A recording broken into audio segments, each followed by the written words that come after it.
A Guerra do Paraguai é uma guerra tola, sórdida e desnecessária, como a maioria delas.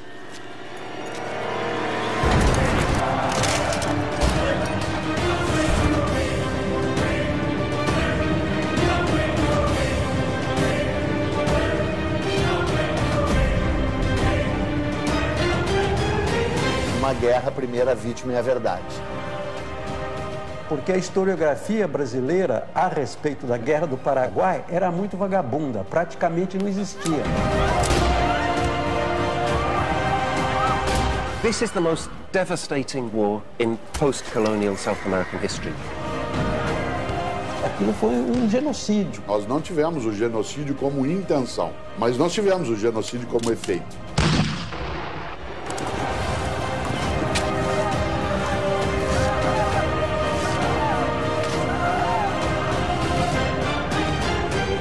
História é escolha.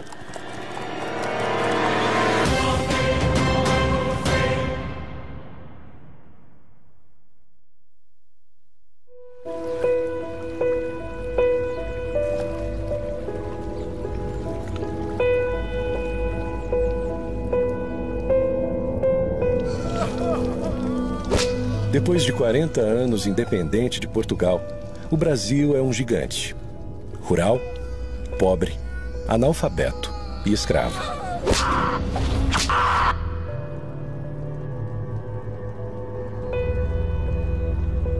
Um país escravocrata, um país selvagem, analfabeto, de hábitos toscos. O país tem escravos, tem muita aristocracia. Um país com uma dependência, uma pobreza muito forte, com condições de saúde pública inexistentes e sem escola. É que tem aquela tese de que o Brasil tem uma história mansa e pacífica, né? Que o Brasil é a terra do homem cordial.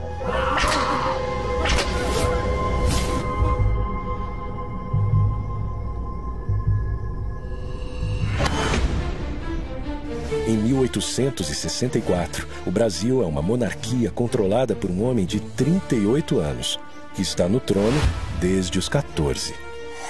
Dom Pedro II.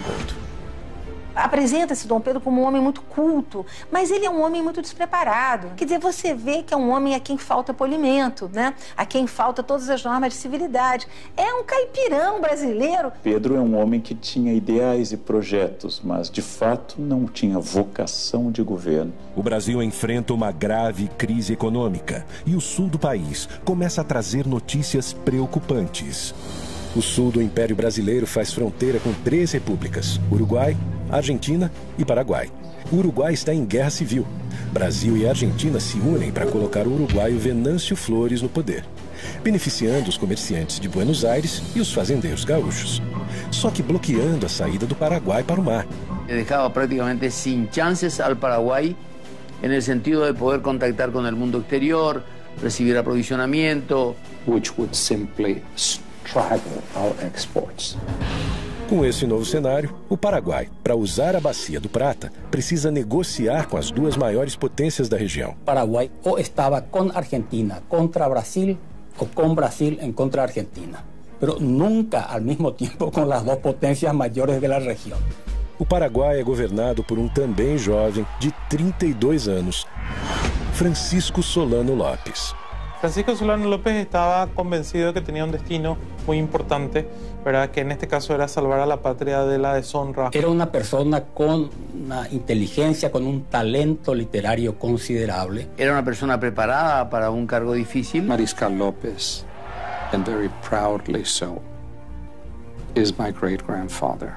Sem dúvida, ele era um sujeito inteligente, perspicaz, ambicioso. Era um homem muito controverso. E dentre os mitos da guerra, um deles é de que o Solano Lopes era um estadista com uma visão extraordinária de um grande Paraguai. A very highly educated person. Evidentemente que ele teve alguns méritos, mas acima de tudo ele era um ditador. E era um ditador eventualmente obcecado. López era una persona que no sabía nada de economía. Como Luis XIV, era l'état c'est moi. Había conocido la corte de Inglaterra, la corte de Napoleão III. O Solano Lopes era um grande louco da América do Sul. Ele tinha sonhos de ser um Napoleão. This was a leader who had a certain vision of Paraguai. He had a certain vision of his own wisdom and his own strength, which was quite divorced from reality. Mas tu quer me dizer que o cara ia criar um paraíso na Terra, o Solano Lopes? É uma piada, né? The war had one commander from the beginning to the end on the Paraguayan side. O Solano Lopes havia arregimentado as suas forças, dando-lhes a certeza de que lutavam pela liberdade, por uma causa justa e pela pátria. Então isso fazia com que eles fossem indômitos. He conducted the adventure as a military adventure. Nos últimos 10 anos, o Paraguai fez seu exército crescer de 10 mil homens para quase 100 mil combatentes. Construiu uma linha férrea, a primeira da América do Sul, para ligar a capital a um campo militar. E também a primeira linha de telégrafo para se comunicar com a sua principal proteção no Rio Paraguai, o Forte de Humaitá.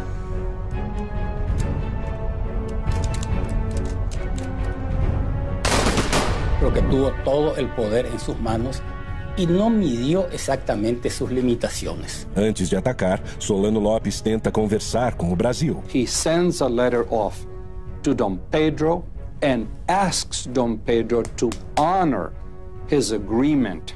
Mas Dom Pedro II não responde à carta que Solano Lopes envia. That is when Paraguay is forced to take action.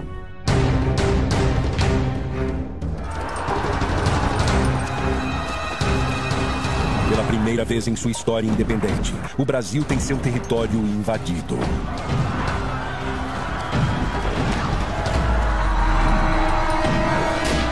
Através do Rio Paraguai, os soldados invadem Corumbá, no Mato Grosso.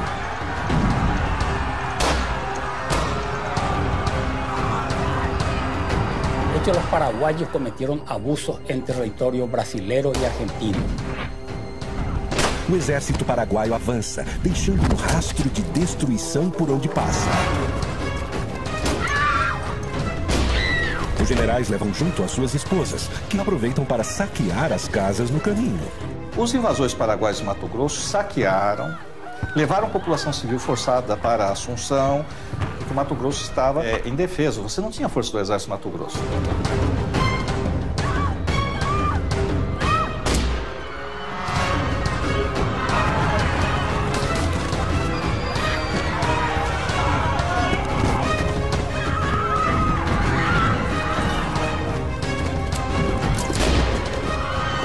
Outra frente do exército chega ao Rio Grande do Sul e toda a cidade de Uruguaiana foge.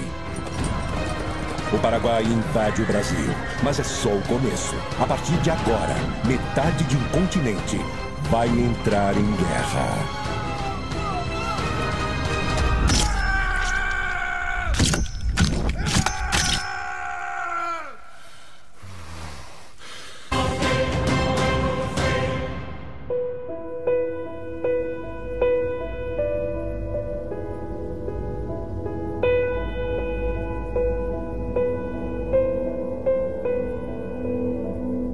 Pressionado pelas tensões políticas do Rio da Prata, Solano Lopes está em guerra com o Brasil. Em 12 de novembro, ele sequestrou o governador do Mato Grosso que passava pelo Rio Paraguai. E no final de dezembro, invadiu, saqueou e dominou cidades do Mato Grosso e do Rio Grande do Sul. Há uma série de especulações e teorias de quais seriam os reais motivos por trás do conflito. Economically speaking, it was the most successful economic story in all of Latin America. In reality, Brazil is already the power. In terms of population, in terms of economy, in terms of resources, Brazil is the power. There was no balance of power. A mí me parece que Paraguay era un mal ejemplo y era un lugar donde no entraban. A história mais maluca de todas da Guerra do Paraguai é esse mito de que o Paraguai era uma potência em crescimento. Eu me pergunto como a gente acreditou por tanto tempo nisso. Porque a historiografia brasileira a respeito da Guerra do Paraguai era muito vagabunda, praticamente não existia. O Paraguai não era um modelo de desenvolvimento para a região. Tinha uma população que era o dobro da do Uruguai, só que o comércio exterior dele era 6 vezes menor. Há uma teoria muito divulgada pela esquerda no governo militar brasileiro de que a Inglaterra tinha medo do crescimento paraguaio e por isso financiou a guerra. Inglaterra está construyendo um império mundial e não há lugar no planeta que lhe seja indiferente. Paraguay, as I said, is dependent on British technology. It is dependent on British money. Paraguay had not shut out Britain. Porque Paraguay ha desarrollado una autonomía que el gran imperio británico no puede aceptar. Tenía rasgos de protocomunismo, ¿no? Porque, por ejemplo, distribuyeron tierras a todos los habitantes, casi de estalinismo del siglo XIX, digamos. Allí donde hay la posibilidad de crear un mercado para las mercaderias que fabrica la Revolución Industrial. O mercado consumidor paraguaio não existia. A população não tinha poder aquisitivo, não existia um mercado consumidor. Segundo, mesmo que existisse, qual a lógica de você fazer uma guerra para abrir o mercado consumidor e destruir esse mercado? Não tem lógica. Appetite for some of the wealth that Paraguay had. Isso é ridículo porque o Paraguai não estava se industrializando, não tinha indústria pesada, não tinha nem indústria leve, quer dizer, não tinha indústria. Ponto. A arrecadação anual do Paraguai era de menos de 1 milhão de libras esterlinas. Brasil, Argentina e Uruguai juntos arrecadavam mais de 50 milhões. Argentina had an economy that was dependent on loans, and Brazil had an economy that was dependent on slavery. El imperio brasilero era esclavista, en la República Paraguay también era esclavista. Solo que había menos esclavos en el Paraguay, un porcentaje menor de la población. Há também outra versão que coloca Solano Lopes como louco, um Napoleão das Américas. O Solano Lopes, ele tinha delírios megalomaníacos. Ele queria fazer um grande Paraguai, pegando parte do Brasil, parte da Argentina e o Uruguai. All decision-making in Paraguay was centered upon himself. Os únicos papéis, documentos que a gente tem da época mostram que a Inglaterra tentou conter as maluquices do ditador Solano Lopes. Tem um Solano Lopes que é o ditador. Mas tem um Solano Lopes que é um ditador e que age com uma racionalidade. A Inglaterra não financiou a guerra. Tampouco o ditador paraguaio era louco. Invadir o Brasil é a opção que Solano Lopes encontra para negociar com o gigante vizinho. Na época, você atacava um país e a vitória era conquistar a capital inimiga. Obviamente, era inviável ao Paraguai conquistar o Rio de Janeiro. Solano Lopes manda seu exército tomar o sul do Mato Grosso, região que quer anexar ao território paraguaio, e o Rio Grande do Sul, para chegar até o Uruguai. Assim, ele tem mais força para negociar com Dom Pedro II e restabelecer a sua saída para o mar. Se ele não invadisse o Brasil, ele não teria causado a guerra. Só que Dom Pedro II não se rende e, em vez de negociar com Lopes, procura Bartolomeu Mitre, presidente da Argentina, e Venâncio Flores, presidente que colocou no poder no Uruguai, e forma, em 1º de maio de 1865, a Tríplice Aliança entre Brasil, Argentina e Uruguai. La Triple Alianza no quería saber absolutamente nada. Había que liquidar a Solano y lo que él representaba. Agora, oficialmente sozinho, Solano Lopes tem duas opções: negociar uma trégua e recuar sem derramamento de sangue, ou atacar os navios brasileiros que bloqueiam a sua saída para o mar. 11 de junho de 1865, Corrientes, Argentina. Começa a maior batalha naval da história da América do Sul. A formação dos estados na região da Bacia do Prata é a grande causa da Guerra do Paraguai. A Bacia do Prata é constituída pelas águas dos rios Paraguai, do gigante rio Paraná, que vem do Brasil, e do rio Uruguai. O grande problema de Solano Lopes nesse momento é que os navios brasileiros comandados pelo almirante Barroso bloqueiam sua saída para o mar, o que causará a morte econômica do Paraguai. Então o Paraguai vai ser um prisioneiro geopolítico do Porto de Buenos Aires, aliás, até avançado o século XX. A esquadra brasileira protege o Rio Paraná com 9 navios de guerra, totalizando 58 canhões e 2.000 homens. O Paraguai só tem um navio de guerra, mas improvisa e adapta outros 8 navios mercantes com bocas de fogo. Lopes conta ainda com 6 balsas chamadas de chatas. O formato dessas embarcações é uma vantagem, pois os canhões ficam no mesmo nível do rio e fora do alcance da artilharia brasileira. Foi mesmo um jogo de xadrez aquático ali, que o Paraguai fez a aposta errada e foi uma guinada nos rumos da guerra, né? 9 navios brasileiros na margem do Riachuelo. 9 navios paraguaios se preparam para a emboscada. O Paraguai prepara canhões na margem do rio e a ordem de Solano Lopes é que seus soldados invadam os navios e capturem a esquadra brasileira para o Paraguai. O Paraguai tinha que acertar 100% e o Brasil errar 100%. Então os navios estavam imobilizados, não tinham como se mover e boa parte da tripulação estava dormindo.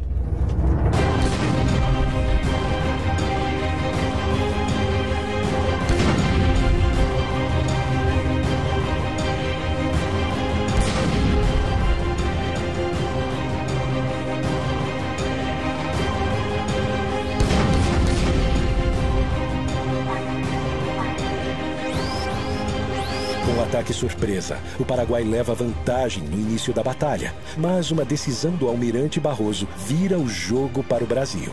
Inspirado pelo Ariete, uma antiga máquina de guerra usada para romper muralhas e fortalezas, Barroso aproveita as embarcações brasileiras revestidas de aço para estraçalhar a esquadra inimiga. Ele parte para cima dos vapores paraguaios e muda o rumo da batalha.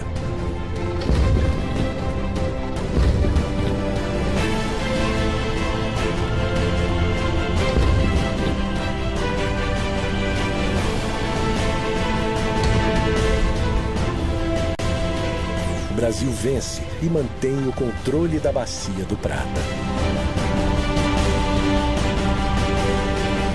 Anos depois, Dom Pedro II manda produzir um quadro épico sobre a batalha. E embora o quadro seja maravilhoso, ele cheira mofo historiograficamente falando, né? Não foi assim que as coisas se passaram ali. Toda a história é fabricada. O Dom Pedro espertamente tentou fabricar a história brasileira, a sua versão oficial, que a gente continua acreditando até hoje, né? Saldo da Batalha do Riachuelo. O Paraguai tem 4 navios e 6 chatas afundadas e cerca de 300 mortos em combate. O Brasil tem 1 navio afundado e perde 100 homens. Os aliados mantêm o controle na Bacia do Prata e Solano está acuado em seu território. Solano começa a perder o controle da situação. A Tríplice Aliança se fortalece. O Paraguai invadiu e saqueou cidades brasileiras. E Dom Pedro II vai pessoalmente a Uruguaiana. Nadie, y mucho menos Pedro II, admitía de que la paz se hiciera sin una humillación afrentosa hacia López. Solano Lopes, que agiu traiçoeiramente, ainda vai ser premiado ficando no poder depois de tudo. Não há mais volta.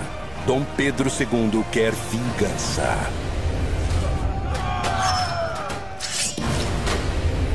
Quem vai invadir o Paraguai agora é o Brasil. Para completar o exército brasileiro, Dom Pedro II cria a campanha Voluntários da Pátria, homens que se alistam para lutar no Paraguai. Então, além de tudo, é uma guerra lutada por ex-escravos, escravos libertos, indígenas e voluntários da pátria, né? Porque voluntários da pátria é uma piada sensacional, né? O próprio imperador se nomeia voluntário da pátria número 1. Mas todos esperavam que fosse uma guerra como tinha sido sempre, né? Durava alguns meses e aí acabava. Quando a guerra se estendeu, as condições difíceis, não tinha perspectiva de fim. Então aí realmente a resistência à guerra foi muito grande. E esses soldados iam sem nenhuma preparação. Iam para a guerra assim como bucha de canhão, porque eram muitos, podiam morrer. Quem quer ir a uma guerra que no significa nada, que nunca escuchó hablar de algo que se llama Paraguay, hay que colocarse en la mentalidad del pueblo de aquella época. Es lo que se llamaba, en castellano se llama carne de cañón. Que muitos desses voluntários da pátria não eram exatamente voluntários, vinham agrilhoados, né? Vinham presos e aí eram apresentados como voluntários da pátria. Muitos dos cativos eram vendidos para substituir o branco que não queria ir lutar. Quer dizer, do momento que você pudesse comprar um escravo que fosse lutar no seu lugar, estava bem representado. Se você manda um escravo para a guerra, não é preciso dizer como é que o escravo era tratado no Brasil. Qual é a disposição que esse escravo tem em morrer pelo Brasil? Na Argentina, um problema ainda mais grave. Os governantes de Buenos Aires ordenam a toda a população pobre que entre na guerra. En la resistencia del pueblo argentino a ir a la guerra del Paraguay, murió más gente aquí adentro que en el frente de batalla. A população das províncias mais afastadas se nega a ir lutar em nome do povo argentino. En ese momento histórico, no se puede hablar de pueblo argentino. Se puede hablar de diferentes identidades regionales, sanjuaninos, mendocinos, entrerrianos, etc. Porque no existe la conciencia nacional. De hecho, muchos hijos de hombres notables y de la burguesía se enrolaron. El hijo de Sarmiento, que era el vicepresidente, se enroló a los 21 años, murió en Curupaití. Sarmiento odiaba a los paraguayos y tuvo expresiones terribles, como exterminar ese pueblo. Creo que la guerra de la Triple Alianza no le hizo ningún bien a la Argentina, que más bien la cargó de vergüenza. 16 de abril de 1866. Com uma grande maioria de brasileiros, o exército aliado pisa em território paraguaio.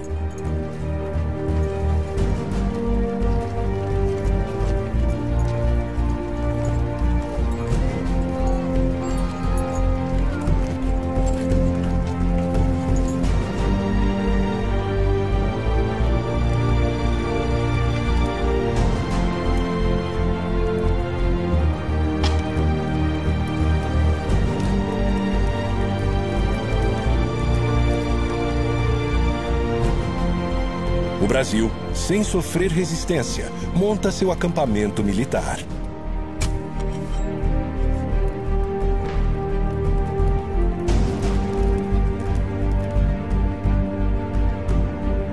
Comerciantes e mulheres acompanham a tropa oferecendo todo tipo de serviço.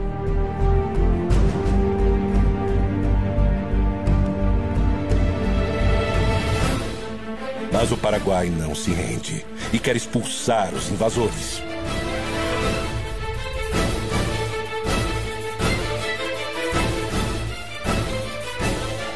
É fundamental em qualquer operação militar, seja no século XIX ou hoje, você conhecer o terreno que você vai agir.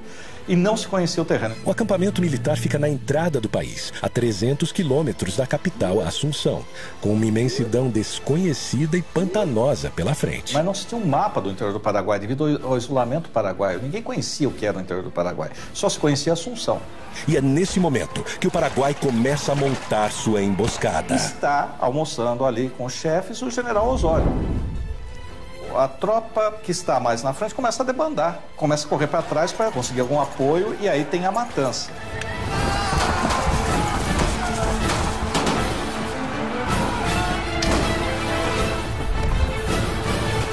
Em 24 de maio de 1866, os paraguaios invadem o acampamento brasileiro.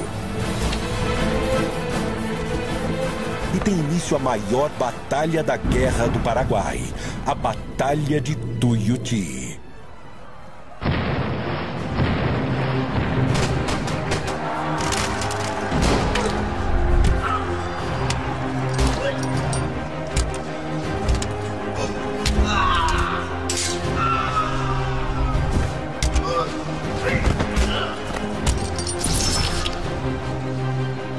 Com o ataque surpresa, o Paraguai leva vantagem no início do confronto.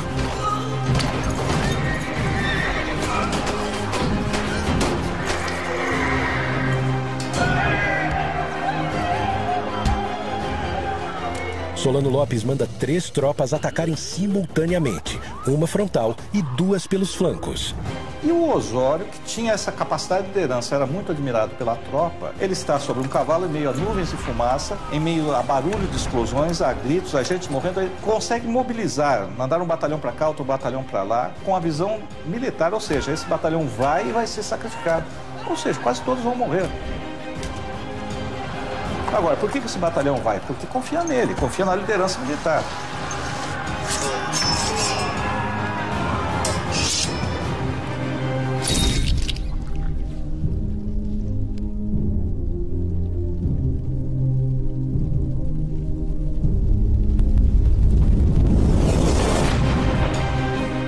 Então ele consegue distribuir e consegue reverter a guerra.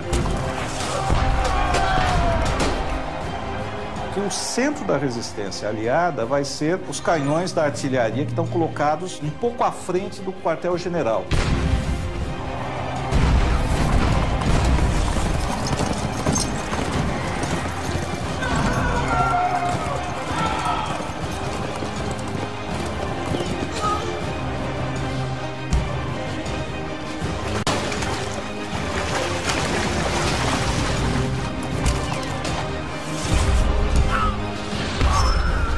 Tem que lembrar que a guerra é uma coisa selvagem. O sujeito vai matar o outro, ele não está filosofando.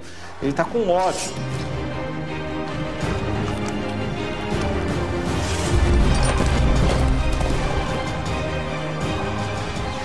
mas ali morrendo no charco, morrendo no pântano, chafurdando, literalmente chafurdando, estavam povos e etnias que não tinham nada a ver com aquilo diretamente.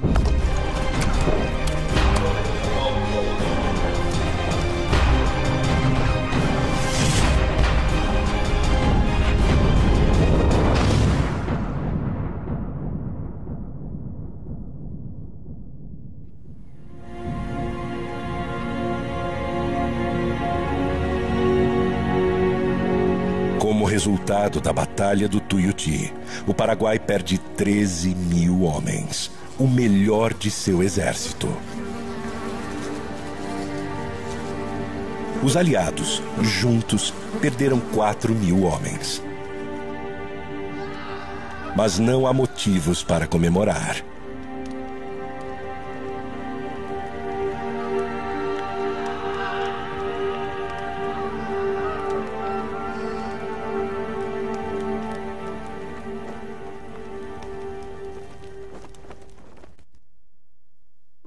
Setembro de 1866. O Brasil continua acampado em Tuiuti e o Paraguai se protegendo no quadrilátero em volta da fortaleza de Humaitá. O Brasil teve que lutar contra uma fortaleza que ele próprio tinha construído para os paraguaios, né? E que se sabia inexpugnável. A fortaleza de Humaitá é a grande proteção do Rio Paraguai. Para chegar em Assunção, é preciso passar por ela. Construída anos antes com a ajuda de militares brasileiros, a fortaleza é um complexo defensivo composto do forte, da igreja, e o rio era cercado com grossas correntes de ferro para impedir a passagem de navios brasileiros. Mas a fortaleza de Humaitá não é o maior obstáculo que o exército brasileiro tem pela frente. Em todos os casos, a maior parte das mortes foi causada não em combate, mas foi causada por cólera, por doenças, fome e frio. As condições dos hospitais militares são péssimas, desumanas, sem nenhuma estrutura. E brigas e indisciplina no acampamento são frequentes. Não há liderança. Dom Pedro II já está de volta ao Rio de Janeiro. Eu lembro um aspecto importante que as pessoas costumam esquecer. É o início da fotoreportagem. Os jornais todos vão publicar fotografias. Tem fotografias que sofrem, entre aspas, Photoshop. Quer dizer, parece que o Dom Pedro está no campo de batalha, mas não está. A fotografia foi tirada no estúdio. Aí botam ele lá no campo de batalha. A guerra parece ter chegado a um impasse, mas Dom Pedro II guarda uma surpresa, um novo aliado que irá redesenhar os rumos da guerra. 2 anos de guerra. O Brasil continua preso em seu acampamento e o Paraguai se fortalecendo em Humaitá. As condições do exército estão lastimáveis. Vai entrar em cena o maior militar brasileiro da história. É um homem que se transformou no único duque que o segundo reinado produziu. Duque de Caxias. E aí ele chega para pôr ordem na casa. E a primeira coisa que ele tem que fazer é restabelecer a disciplina. Por exemplo, os hospitais estão lotados, mas todos estão feridos. Aí ele descobre que 1/3 que está lá está simulando doenças. O Duque de Caxias dizia para quem quisesse ouvir que o exército brasileiro não tinha armas, estava despreparado e ia enfrentar um clima totalmente hostil. Os que foram para a guerra eram civis e contra a vontade em grande parte. E não tinham experiência militar. Então Caxias teve que treinar civis para a guerra, em plena guerra com o inimigo na frente. E ele vai remontar, vai disciplinar o exército, vai rearmar o exército, vai inovar. Para observar as posições paraguaias, Caxias manda trazer dos Estados Unidos balões de observação usados na recém-acabada Guerra Civil Americana. E o projeto mais ousado de todos, usando prisioneiros paraguaios, ele improvisa uma locomotiva e um trilho de 25 quilômetros de extensão para auxiliar na logística da guerra.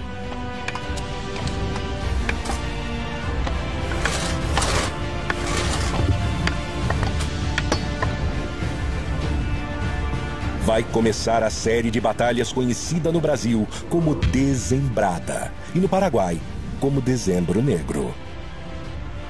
Caxias precisa tomar Assunção e para isso conta com 20 mil brasileiros e 5 mil argentinos. O Paraguai protege a capital com 5 mil homens. A esquadra brasileira derruba a fortaleza de Humaitá. Foi uma batalha terrível por uma fortificação que a engenharia militar brasileira cedeu ao Paraguai anos antes, já naquele barril de pólvora que era aquela bacia do Prata inteira ali, né? Às margens do rio Itororó, a primeira batalha que o Paraguai resiste bravamente. Quem ataca nessa guerra até um determinado momento leva desvantagem. Porque o terreno não era favorável ao ataque, era favorável à defesa. 5 dias depois, Caxias avança sobre o rio Havaí, numa batalha épica, retratada posteriormente por Pedro Américo. Por fim, em Lomas Valentinas, Caxias destrói o que resta do exército paraguaio. Depois de um tempo, virou a guerra do Brasil contra o Paraguai, né? E o Brasil a manteve deliberadamente. 1º de janeiro de 1869. Caxias toma a capital Assunção. Mas a cada investida de Caxias, Solano foge, montando acampamento com seus filhos e sua esposa, Elisa Lynch. A irlandesa Elisa Lynch é a primeira dama do Paraguai. Ela acompanha Solano Lopes em quase todos os momentos da guerra. Ajuda com suas habilidades de enfermagem, mas não abre mão do seu luxo, nem nos acampamentos militares. Se conhecia o arte del buen vivir, la frivolidad, las expresiones estético-culturales, etc. Solano a conheceu 10 anos antes da guerra, na agitada vida noturna de Paris.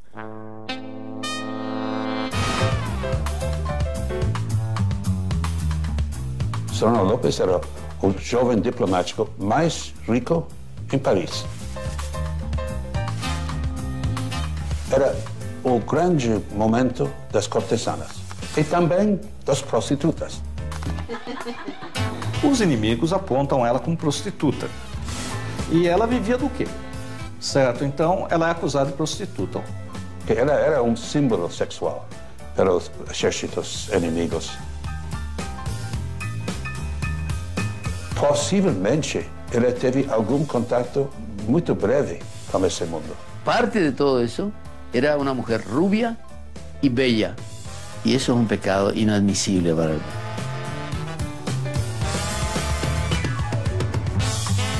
Até onde a gente sabe, Solano Lopes não teve uma relação de fidelidade com ela, não foi uma relação de monogamia. Num primeiro momento, talvez ela fique interessada por ele pelo exotismo, mas no segundo momento eu acho que realmente ela se apaixona por ele e realmente é uma relação real, certo? Não é uma relação por interesses monetários, embora ela tenha saído rica dessa relação. Anos depois da guerra, Elisa escreve um manifesto onde se defende das acusações sobre o seu passado. Durante largo tiempo quedé en profundo silencio, aunque mi nombre ha sido explotado durante años por ciertas personas que me tenían como un prototipo de la prostitución y del escándalo, como si fuera una bestia humana que se complace e se deleita com o extermínio de uma sociedade. No mesmo manifesto, ela faz uma lista e reivindica a posse das terras que comprou enquanto primeira-dama. Só não explica com que dinheiro conseguiu comprar quase todo o Paraguai. Ela acabou sendo, em nossa opinião, a proprietária da terra maior do planeta. Todo o poder e terras de Elisa Lynch vem das mãos de seu marido. A grande maioria delas é adquirida nesse período em que a guerra já está praticamente decidida.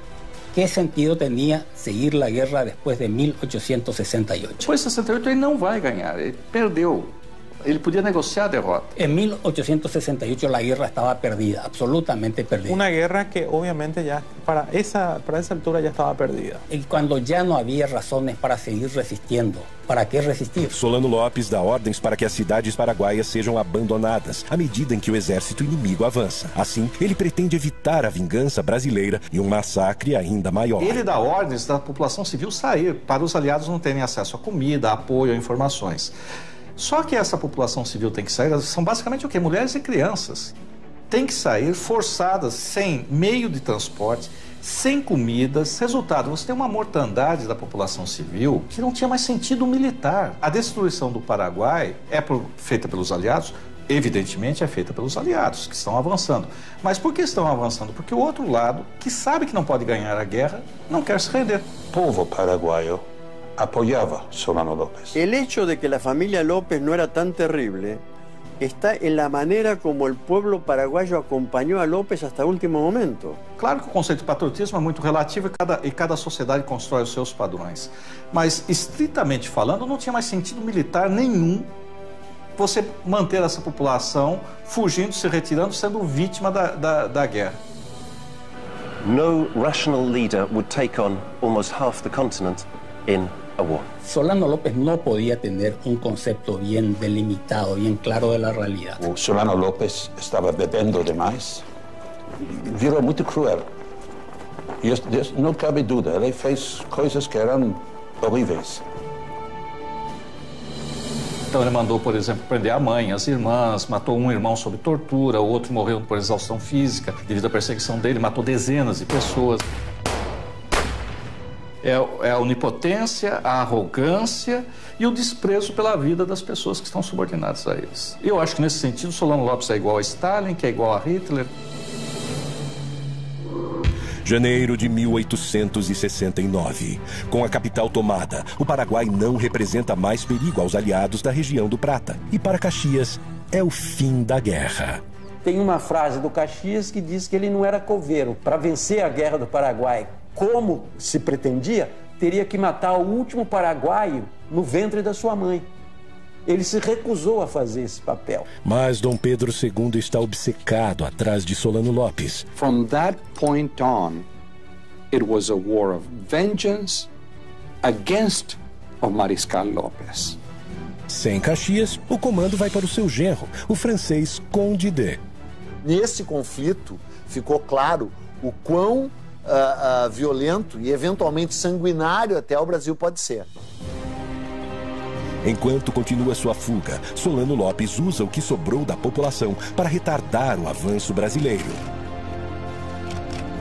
Cumprindo ordens de Solano, o general Cabaleiro comanda crianças para lutar com o exército inimigo. Teve um grau de crueldade e violência do exército brasileiro, né, desmedido.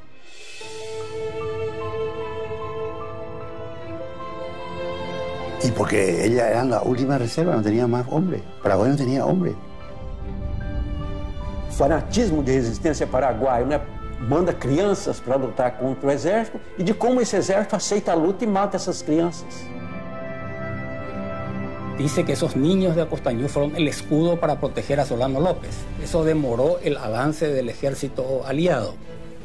Y sí, fue eso. Cabaleiro prestava contas diretamente a Solano Lopes.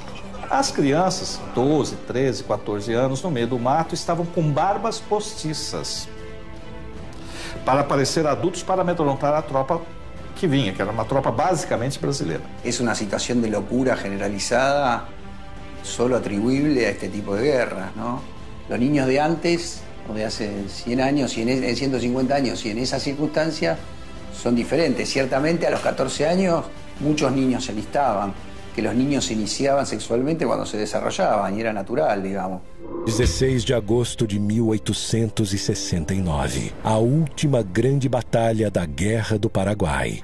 A Batalha de Acostañú. 4.000 homens do exército brasileiro massacraram cerca de 200 mulheres e crianças. Então, quando a tropa chega em cima, é uma tropa que está lutando há 4 anos e meio. Chega sobre essas pessoas, não dá tempo de saber se era criança ou não, e quando sabe que é criança, já está envolvido e aí é a matança. En la guerra se aplicó una crueldad inútil para niños indefensos y además de indefensos, absolutamente desnutridos, casi en estado de inanición. Quem envia crianças para uma guerra contra soldados profissionais, o que pode ocorrer? Agora, no momento em que ele está ali, ou a tropa de infantaria chega e olha e vê uma criança que não tem condições de erguer um rifle, também não deveria atirar. O Solano colocou crianças na linha de frente para retardar o avanço brasileiro. O Conde D avançou sobre crianças, matou mulheres, matou velhos. En realidad los niños no fueron a la guerra vino hasta los niños.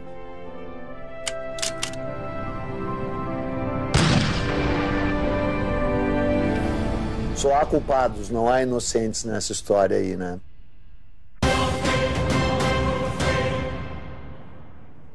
Brasil queria garantir a sua navegação nos rios do Prata. E o Paraguai também. Essa região sempre foi uma região conflagrada. O Solano Lopes desempenhou o papel do fósforo aceso no barril de pólvora. Solano Lopes invadiu e saqueou cidades brasileiras. Dom Pedro II quis se vingar. Dom Pedro, como se dizia na época, era uma luva de veludo escondendo uma mão de ferro. Batalhas nos rios, no pântano, contra todo tipo de adversário. E agora, o Paraguai está devastado. Em uma matança absolutamente inútil que diezmou ao povo paraguaio absolutamente. Os números mais fiéis indicam que o Paraguai tinha uma população em torno de 500 mil pessoas antes da guerra. Doenças e combates foram responsáveis por mais de 300 mil mortes, 60% da população. Do lado brasileiro, com uma população de 9 milhões de pessoas, morreram cerca de 75 mil brasileiros, menos de 1% da população. Toda a força dos países aliados destruiu o pouco que esse país agrário tinha. O nosso exército cometeu aquilo que eu chamei de genocídio. Tecnicamente pode até não ser, mas na prática, no sentimento que a gente tem e nos números da mortandade provocada, aquilo foi um genocídio. Olha, genocídio é forte demais, né? Embora se assemelhe a isso, né? Genocídio é uma coisa, massacre é outra. Fue realmente una catástrofe demográfica. Estamos hablando de 300.000 personas, ¿verdad? 3 de cada 5 paraguaios murió a lo largo de 6 anos. Quer dizer, o Paraguai é o maior perdedor, sem dúvida nenhuma. História é escolha. Chamar de genocídio dependerá do momento. Usá-lo com propriedade, no meu entender, em relação à Guerra do Paraguai, de onde foi a intenção, jamais. Onde nós chegamos, sem dúvida. Para a conquista ser completa, Dom Pedro II ainda precisa encontrar Solano Lopes. Mas sua busca está próxima do fim. 1º de março de 1870. Acampamento de Cerro Corá, norte do Paraguai. Porque a ordem que o imperador tinha dado e o objetivo da guerra não era matar o Solano Lopes, era retirá-lo do poder. In a very macabre scenario on the battlefield of Cerro Corá. É um caos ali, fogo, fumaça, gritos, é tudo muito rápido. Ele tenta fugir a cavalo. E o Chico Diabo, o nosso cabo, lançou. O cabo Francisco Lacerda fere a virilha de Solano Lopes e um tiro brasileiro mata o seu filho, Pantito Lopes. Elisa Lynch se enrola em uma bandeira britânica e consegue sobreviver. Foi fácil identificá-lo porque ele era o único gordo. São os últimos momentos de Solano Lopes. E aí, segundo a descrição do general Câmara, Solano Lopes está no riacho, ele dá ordem para que ele se renda. Solano Lopes pega a espada e diz que não se entrega e morre com a sua pátria. E um soldado, quando viu Solano Lopes erguer a espada, deu um tiro. Ele já estava mortalmente ferido, mas o tiro vai levá-lo à morte.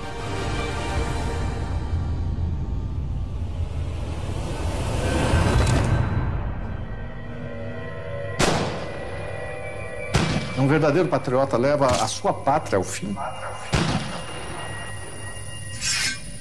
Faltava perguntar se a pátria queria morrer com ele.